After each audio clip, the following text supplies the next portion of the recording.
Greetings, ladies and gents, and welcome to this latest edition of Tales from Outer Space, where I take stories from across the internet and read them for your entertainment.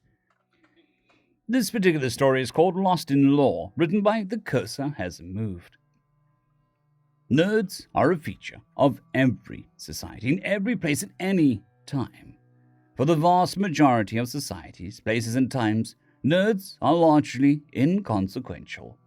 True, every once in a while, a genius researcher, inventor, or engineer would invent something or solve a relevant problem with some inspiration from whatever nerdy interest they cherished. That cut both ways. Sometimes that very same inspiration got nerds into trouble. With great hope and promise, shall he strive was a nerd, and he was highly unlikely to produce a major contribution to his society in a flash of nerdy inspiration. As for the other, well, that remains to be seen. For some young Krovian boys, it's ships. For others, it's ground vehicles. For others, it's heavy equipment. And still others, it's extinct megafauna. And others things which might enchant the minds of the young were sundries and manifold. Which isn't too terribly surprising, since a very similar phenomenon can be observed across races. Even less surprising was with great hope and promise had been enamored with the hero from among the Terrans, Sneaky. Slightly less unusual was how fervent his interest persisted well into his adolescence. Then again, this was what made him a nerd. His other interest was a computer system, which is why he was in such a situation. See, he wasn't just interested in enjoying the media portrayals of Sneaky. The cartoons, comic books, novels, and feature films were all a fine flight on a day of updrafting winds, but they tended to focus on his adventures after first contact. Sure, those were exciting, but he found far greater interest in the early life of Great George, as was his actual name. Terrans had such odd names, deep with meaning, yet shallow at once. Admittedly, most Corvian names were a bit cumbersome when translated into something mammals could actually say. Still, they collected names throughout their lives. And the name for Great George, that with great hope and promise shall he strive, was most interested in, was the Report. This was the name that his hero carried before first contact between known space and the Terrans, and from historical recordings, with great hope and promise shall he strive, had deduced that the Terran military members spoke it with a half-frightened, half-grateful awe. He had gotten that name when he was even younger than with great hope and promise shall he strive's 15 years, and it had been said that it was because his allies only knew of his presence by the report of his weapon and another dead enemy. To put things bluntly, Greg George's time in the military was exactly the kind of thing that teenage boy would think was super cool, and the death, danger, and suffering that the man had endured during that part of his life only made it cooler. Besides, the Report had been a major figure in the extermination of the consumptive threat, along with the other boys forced to learn how to fight by circumstance, the Lost Boys, and that couldn't be anything but cool. This was how, despite never having gone anywhere near the glassed gulf, or what most people ignorantly called Terran space, nor knowing anybody who had, nor having any prospects of going anytime soon, with great hope and promise shall he strive, could tell anyone who made the mistake of feigning polite interest the difference between the Republic of Terra and her aligned planets and the CIP, and which of the two used which military equipment, that there were other Terran nations like Romanova that often got overlooked, and that Great George was also technically emperor of that nation, or had been, with great hope and promise shall he strive supposed that the office must have been passed down to his descendant. He could even detail what the consumptives were, down to their parasitic nature and horrific reproduction cycle, and the difference in how it sized hosts, in all cases but Terrans. He knew all of this, but understood very little of what he knew. He would not have been so flippant about discussing the victims of the consumptive, nor being quite so enthused by what the Terrans had to do to stop them, if he had truly understood. This wealth of knowledge, but poverty of understanding, was what led him to deciding to see whether any of the Report's descendants were as heroic as he was. He was not disappointed. He had a son who had reportedly fought against another Terran nation. The Terrans did that sometimes, and unlike Corvians, Terrans might do more than a little property damage in a fight. A lot more. Eric George was also in the Lost Boys, like his father before him, but unlike his father, Eric became the leader of the Lost Boys. While there was some footage of him in action, much of it was not allowed to be viewed in the Star Council due to its graphic nature. With great hope and promise, Shelley Strive had seen helmet cam recordings from 3 combat drops. Terrans could survive orbital drop deployment somehow, and, while illegal, he thought it was awesome. Eric George himself had 5 sons, John, Roger, Robbie, Linus, and Peter, all of whom served in the Republic's military. However, they did not all follow their father into the Lost Boys, which, with great hope and promise, Shelley Strive found deeply interesting. 3 sons had done as their father, John, Robbie, and Linus, while Roger chose to join the Navy and become a fleet officer, while the younger son, Pete, took a path within the Republican Naval Infantry that did not lead to the Lost Boys, and instead to the Deep Recon Scout Battalion. This formation was wholly irresistible to with great hope and promise Shelley Strive. It had a descendant of the report in it. Its activities in the ongoing war were entirely secret, and their equipment and purpose as clandestine deep behind enemy lines, intelligence gatherers, assassins, and saboteurs was the coolest thing he'd ever heard. So just like when researching his father, he started poking his beak where he wasn't allowed. He'd already gotten away with it a few core times, after all.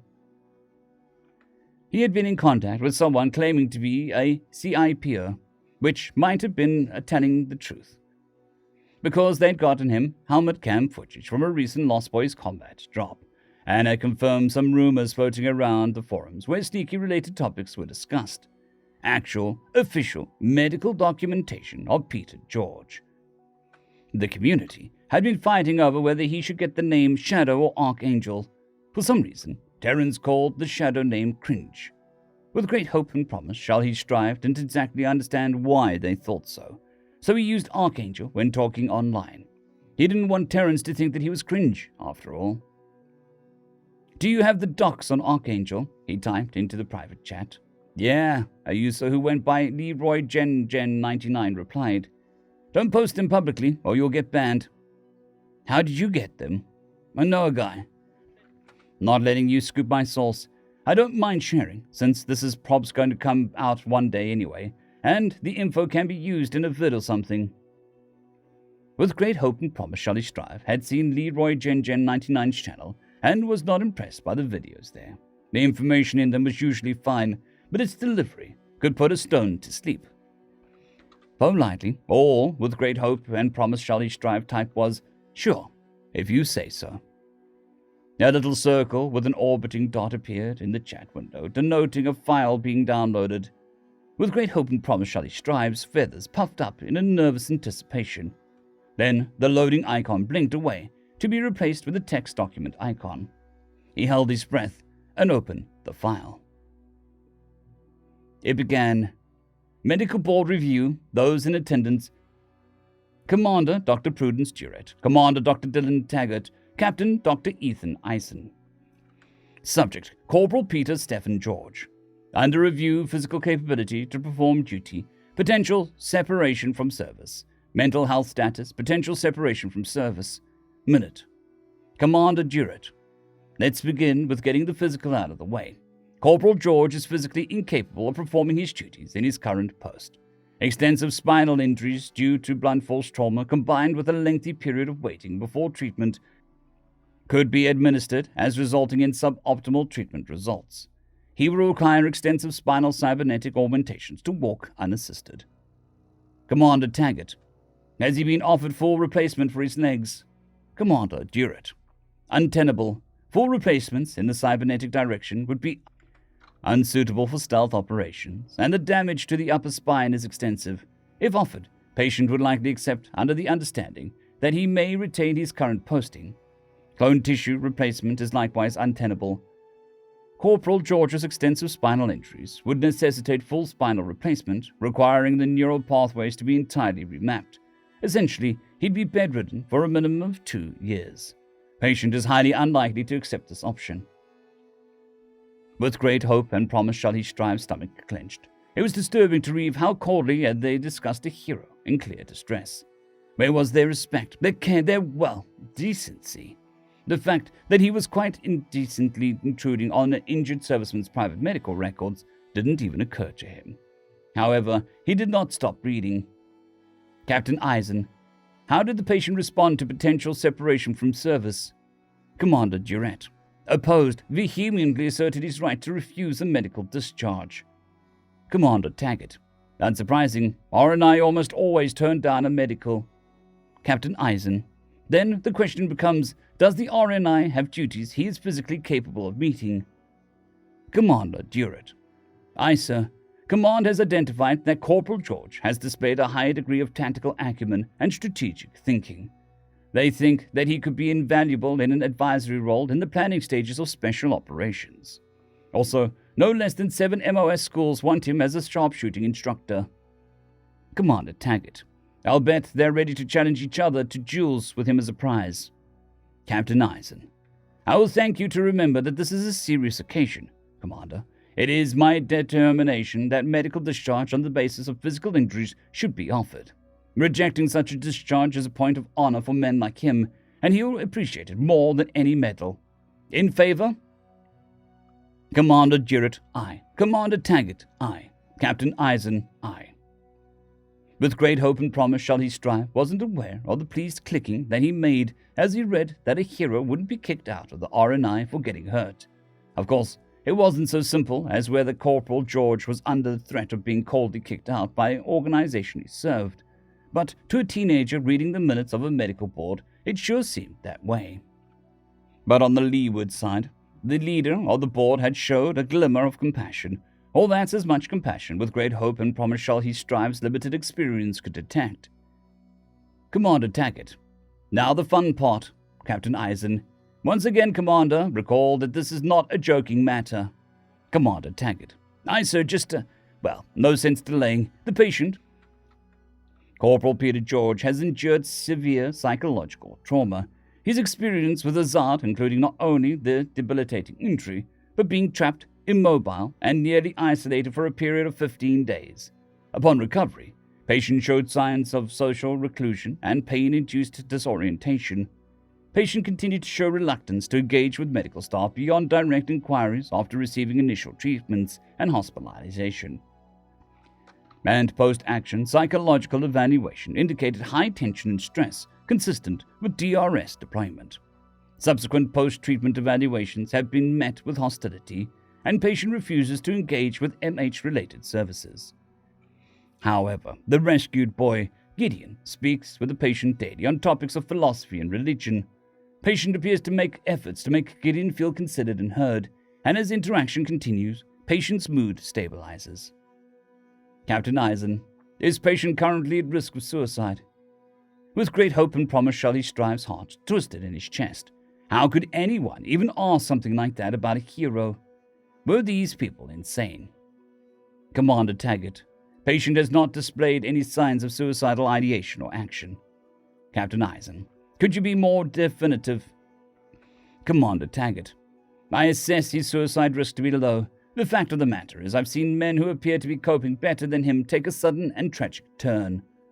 Commander Durrett, do you have any theories as to why he reacted to an evaluation with hostility? Commander Taggart, because he's not stupid, and he resents his mental stability and fitness for service being called into question. Corporal George places high value around the completion of what he considers his duty. He said something to the effect of, I'll retire when I'm good and ready. Commander Durrett, how would involuntary separation from service impact his mental health at this juncture of his recovery? Commander Taggart, poorly. If we determine involuntary separation is required, I recommend at least a year under qualified supervision. However, patient is likely to consider such a course as personally hostile and utilize psychological resistance training to frustrate any meaningful evaluations. Captain Eisen, is Corporal George psychologically capable of coping with duties as an advisor and instructor? Commander Taggart, very likely. Patient's discussions with the rescued slave show promising indications towards some instructing aptitude. Captain Eisen, very well. I have determined that at this time we shall not issue Corporal George with a medical discharge on the basis of mental health, pending any observed deterioration of his mental health such that it would become hazardous to himself, others, or interfere with his discharge of his duties. In favor, Commander Durrett, no. Commander Taggart, aye. Captain Eisen, aye. Very well, both issues decided. This board's determination shall be forwarded to command and personnel placement. Now, who's next? End of document. With great hope and promise Charlie Stry was thinking over what he'd just read, trying to fit the man discussed in with the image of the fearless war hero he'd imagined when there was a knock at his door. It was his mother, and she was asking, "With great hope and promise Charlie Stry, you wouldn't know anything about downloading classified documents, would you? The police are here." Sometimes passionate interest only gets a nerd into trouble. End of story. I would just like to thank the T5 supporters: Bushmaster 117, Caspar Arnholtz, Draxoon WRE, Elijah Silvercross, Gray, John Carrington, and Severin Cerberus. Thank you very much.